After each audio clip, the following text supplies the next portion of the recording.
I think we also, as you've pointed out, the level of violence, like outright violence, has decreased significantly in history that the average person is exposed to, at least in the West. Well, this is an interesting, well, the level of real violence that people witness is probably decreased, but the level of simulacrum violence via media is Oh, massively, massively yeah, increased. 1,000x, a Yeah, thousand it's x. 10 billion X. Yeah.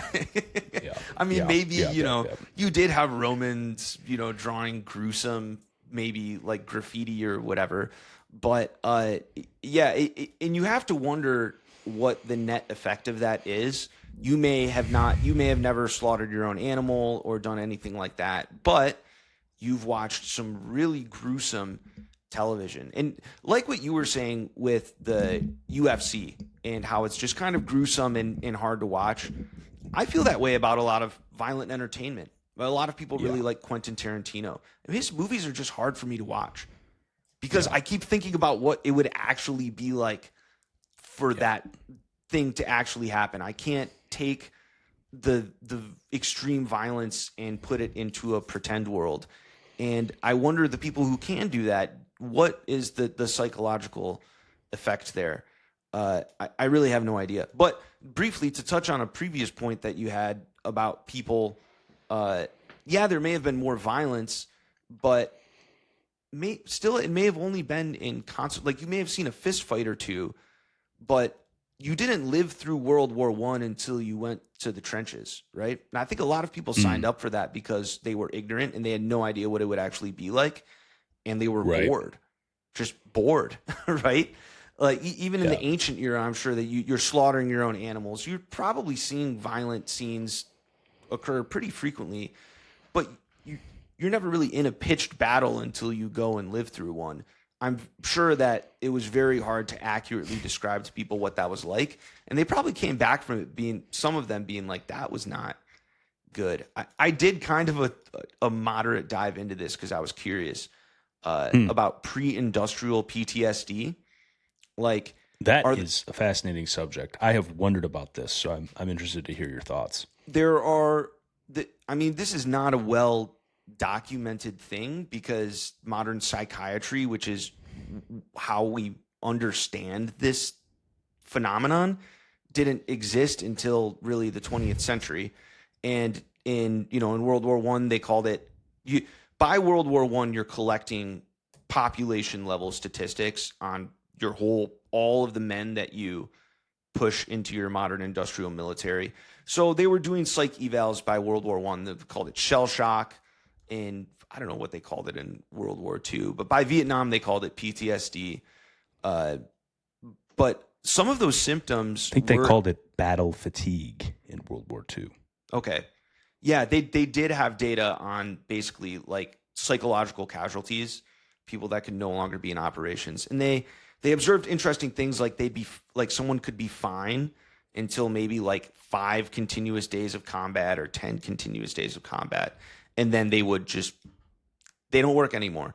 Right. There was this Right. speculation when I was reading into this that in classical antiquity or even like the Napoleonic era, most of these soldiers just spent their time marching around, and even like the American Civil War, and they would only fight a few pitched battles a year, or at all, right? And so the theory was that the prolonged exposure is what would cause the trauma and the PTSD.